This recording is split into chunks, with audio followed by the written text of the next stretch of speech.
Nós vamos assistir o outro olhar de jovens sobre a enchente do Rio de Janeiro. O documentário tornou-se, na verdade, uma missão de resgate. Estamos agora na Doc Lobo. Obrigado, deve ser o quê? 1 e pouco. Né?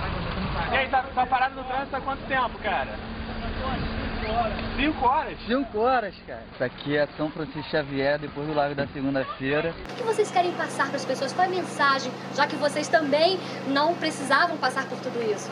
Bem, a gente quis mostrar em primeira pessoa como é viver, passar por uma enchente dessa. E também mostrar o despreparo da cidade, que vem sofrendo há décadas, principalmente aqui nessa região da Praça da Bandeira, para receber uma chuva. E como as autoridades iam lidar com aquela calamidade. Depois a polícia já tentou parar com a filmagem, não quis que a gente filmasse, mostrasse como é que tá a situação. Esses telejornais ficam falando assim: e a chuva castiga os cariocas, São Pedro. E aí fica esse negocinho de Olimpíada, Sérgio Cabral com aquela cara de tartaruga tuchê, falando que o Rio é cidade maravilhosa, seu engodo. Que vocês têm que sempre levar, não só na vida profissional, como na vida pessoal, né? A importância de ter uma câmera à mão. Porque as melhores imagens da enchente na Praça da Bandeira, que é aqui do lado, foram feitas pelo pessoal do Rizoma. O pessoal da Globo, com todo o maquinário dele, estava mostrando a Rua Jardim Botânico. Por quê? Porque eles ficam na Rua Jardim Botânico do Vermelho. Então eles têm aquela coisa bem Mauricinho e Patricinha. Gente, olha a Rua Jardim Botânico está cheia. Gente, olha os patinhos da lagoa, a lagoa transbordou. Então, uma cobertura focada em Zona Sul, entendeu? Se alguém chegar para o cara da Globo e falar: vai lá na Tijuca, tem que atravessar o túnel. Atravessar o túnel, entendeu? E eu faço um desabafo muito exaltado, né, mas necessário naquele momento, que eu questiono a omissão, a falta de presença da utilidade da Guarda Municipal naquele local, naquele instante, né? Então eu questionei a questão da mídia, né? Agora, cadê a Guarda Municipal? Aqui na esquina de São Francisco Xavier, com a Doc Lobo, 3 da manhã, tá certo? Esse que é o contexto da nossa cidade.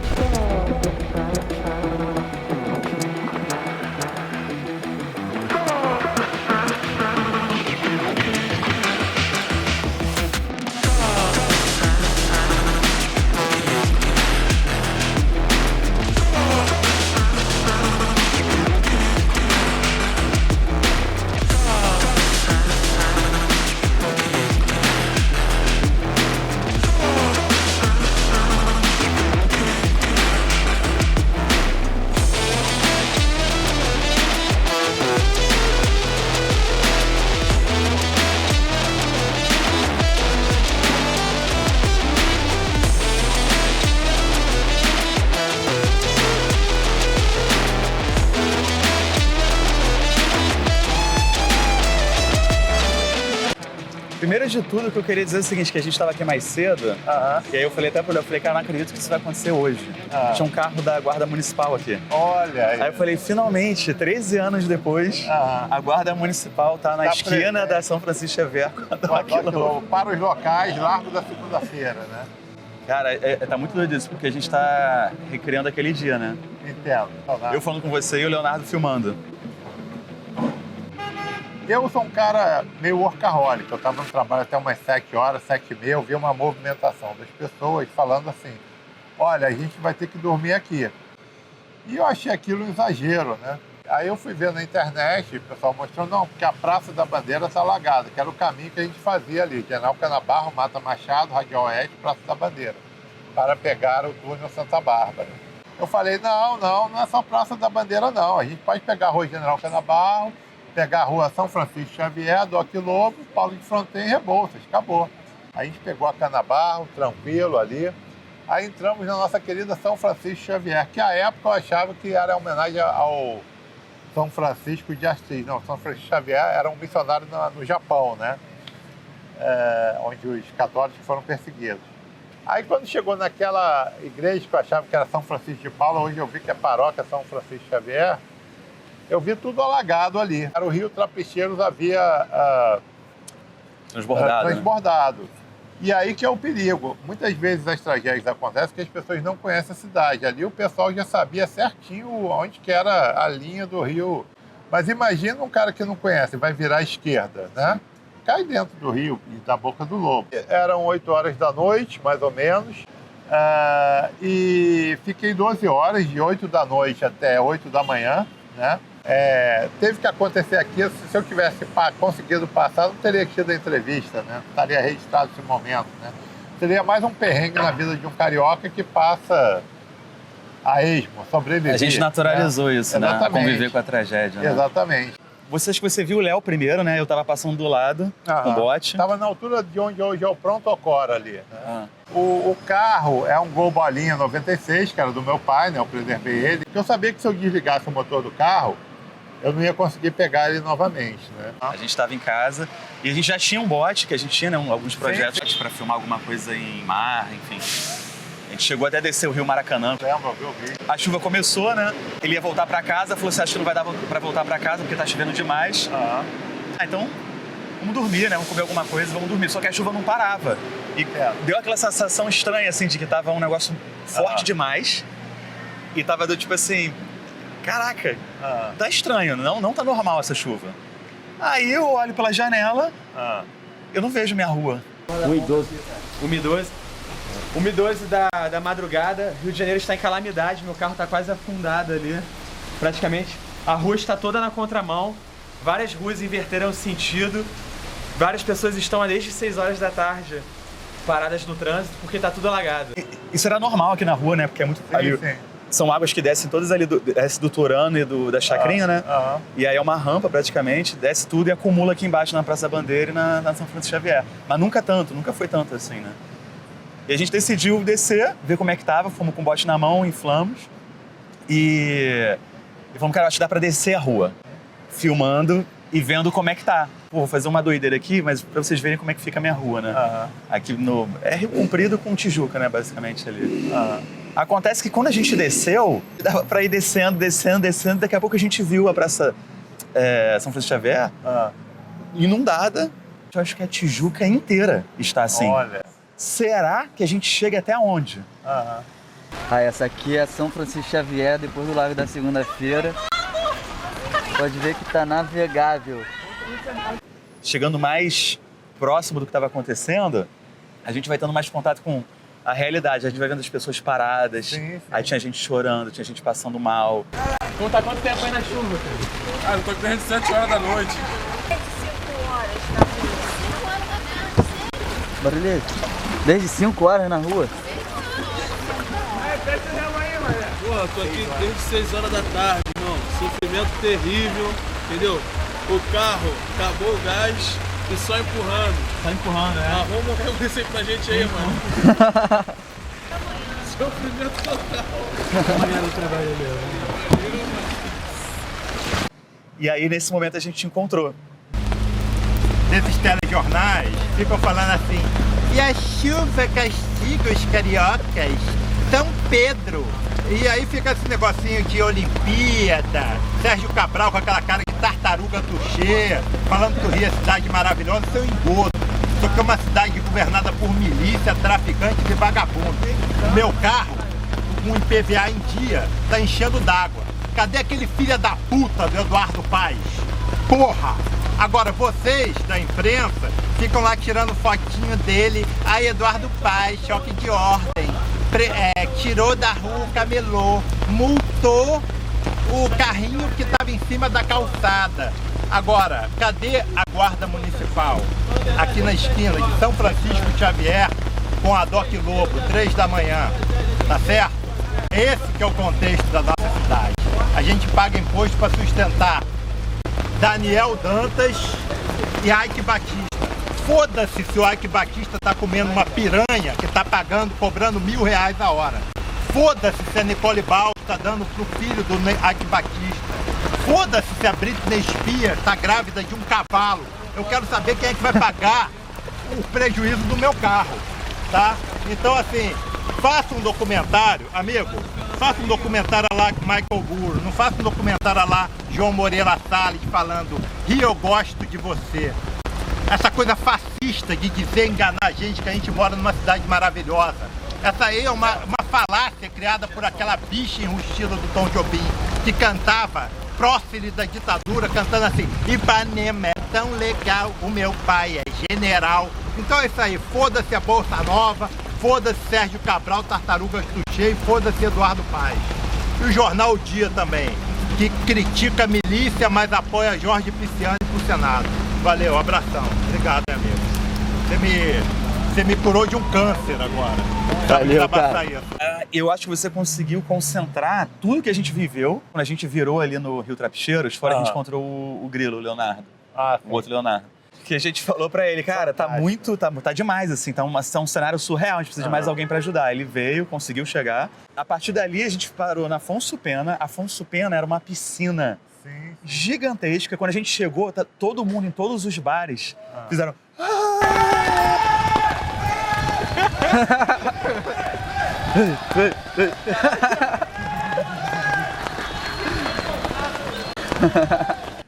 Era uma piscina, e a gente ainda saiu, falou, vamos ver a altura disso, aí mergulhou na Afonso Pena. Quando chegamos na Praça da Bandeira, aí que a coisa ficou tensa. Que a gente viu que assim, era cenário de Armagedon, né?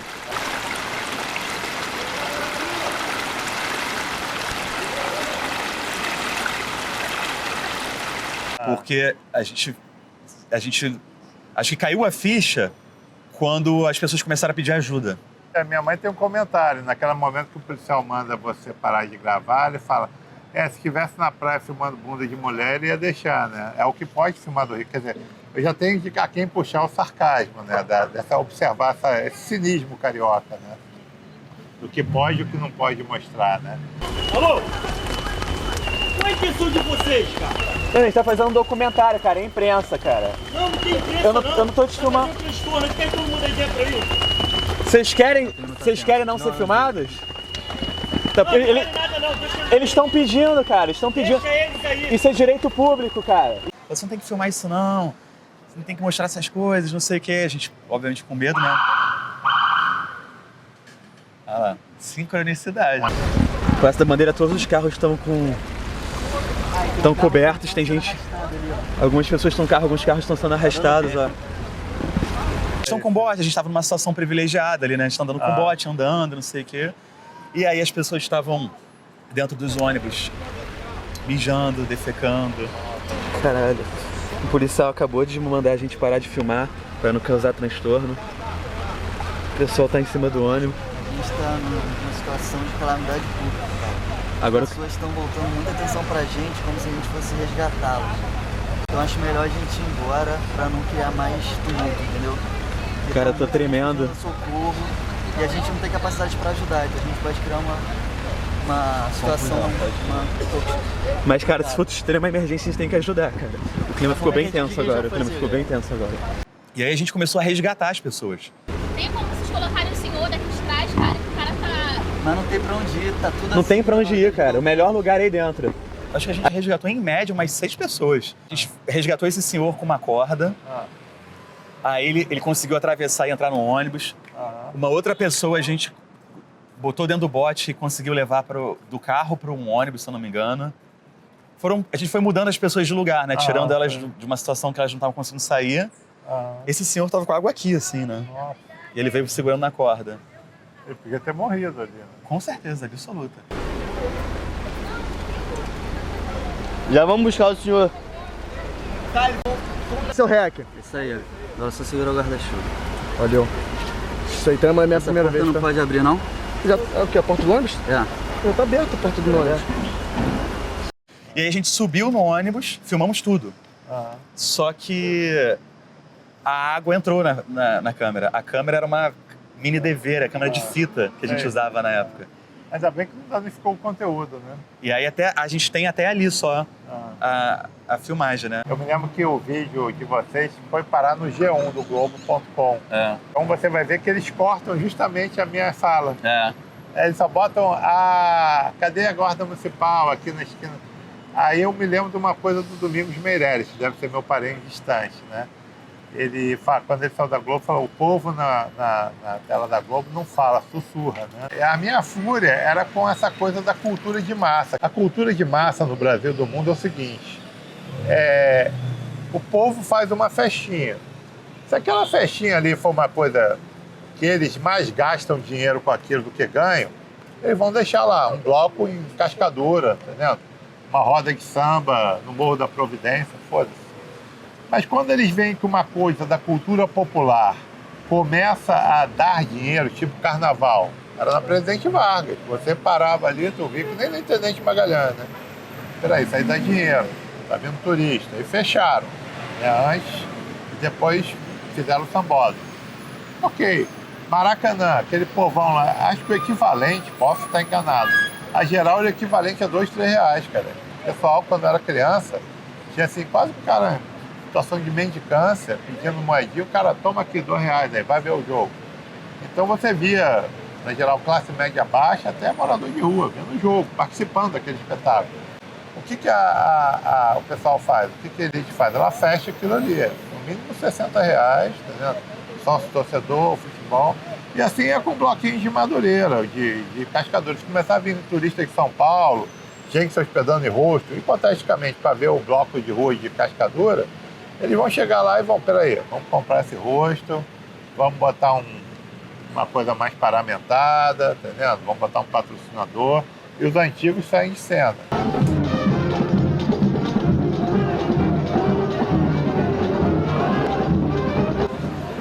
E aí tem a cultura de massa, que é dominada por uma elite, e essa cultura de massa ela é muito controlada, tá vendo? Faça um documentário, amigo, faça um documentário lá com Michael Moore, não faça um documentário lá João Moreira Salles falando Rio, eu gosto de você. Essa coisa fascista de dizer, enganar a gente, que a gente mora numa cidade maravilhosa. Então a minha crítica era basicamente o seguinte, os telejornais eles ficam falando da Fazenda, do Botafogo, do Gabigol, da MC Loma, da farofa da GK, né? E é isso que você vê no seu timeline. Aí quando tem uma tragédia, eles falam, né? Ó, desabar um morro aqui na Tijuca. Poxa, esse morro tava para desabar, vamos chamar o cara da UFRJ. A gente não tem essa preocupação, né?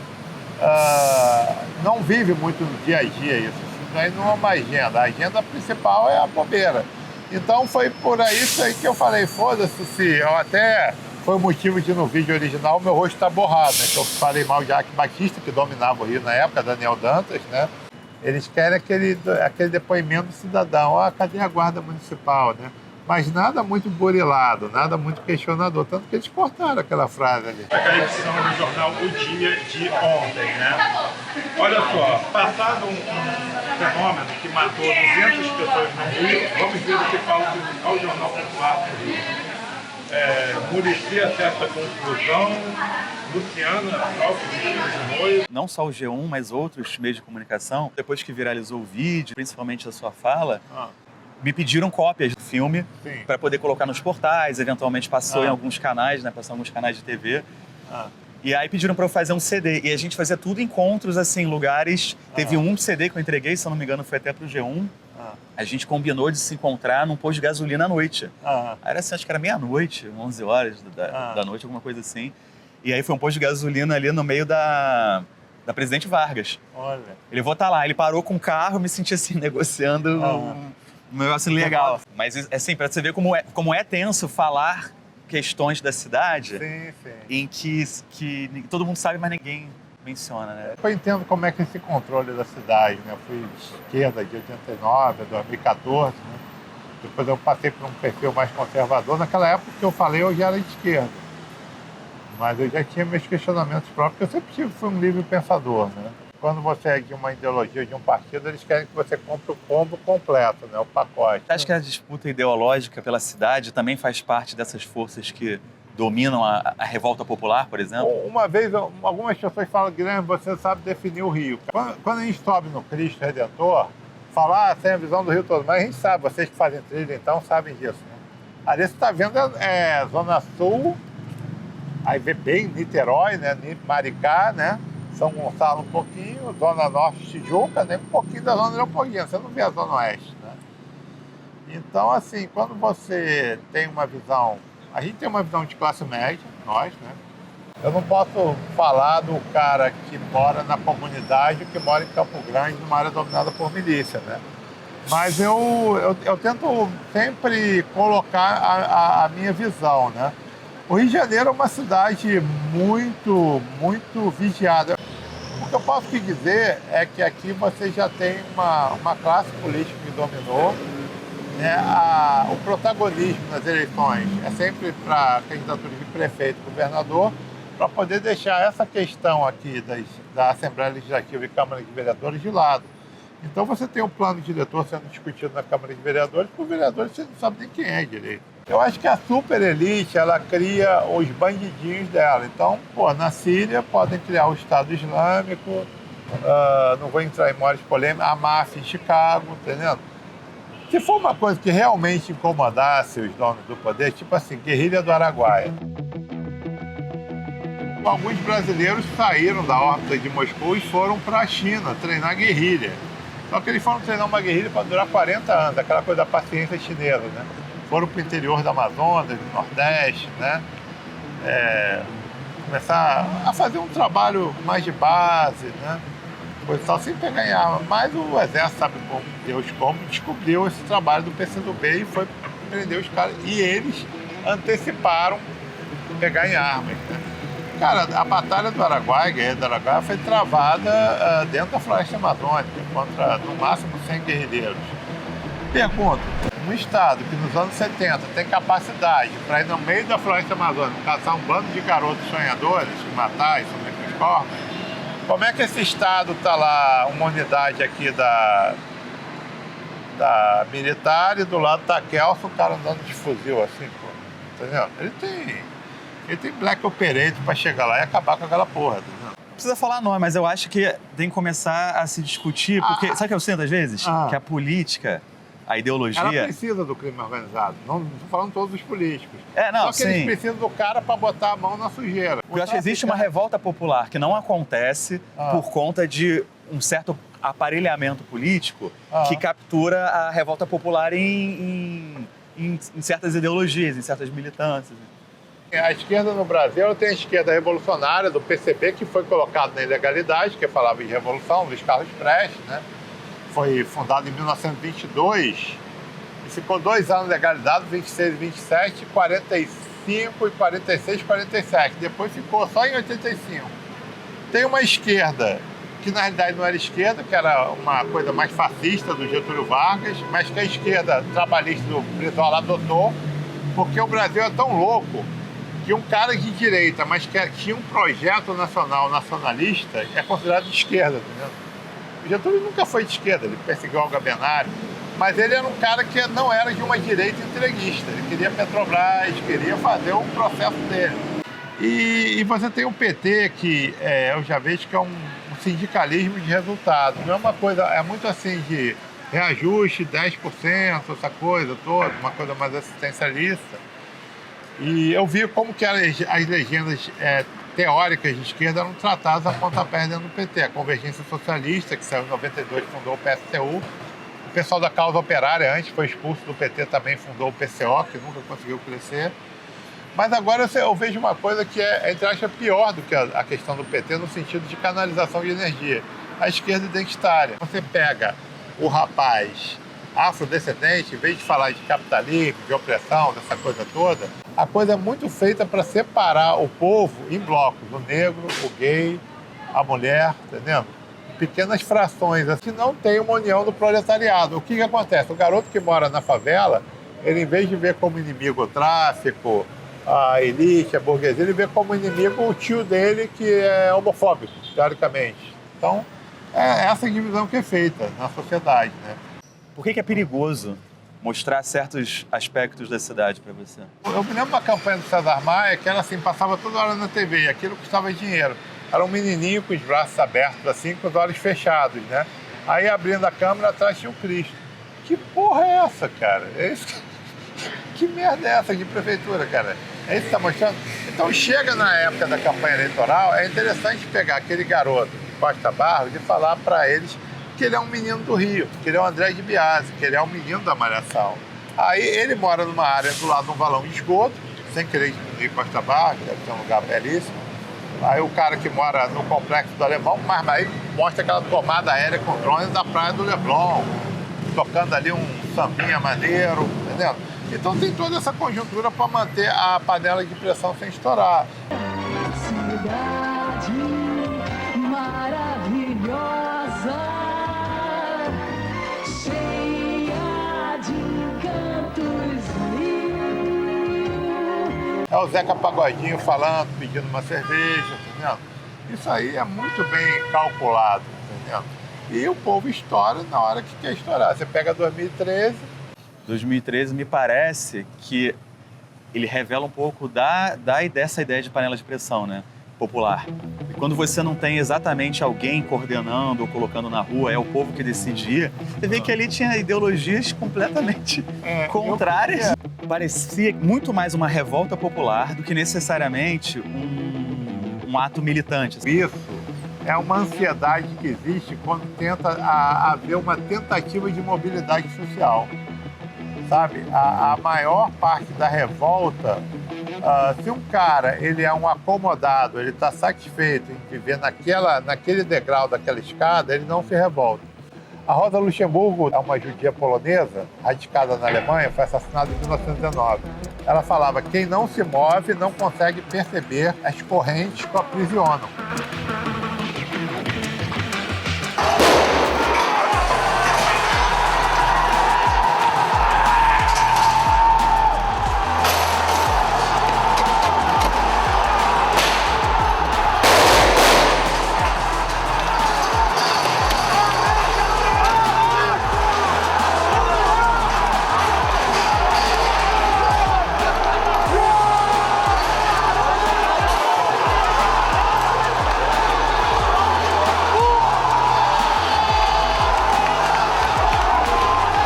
O problema é que ali estava tendo uma ascensão social do governo Lula, mas estava tendo tinha um teto de vidro ali que as pessoas já estavam se revoltando.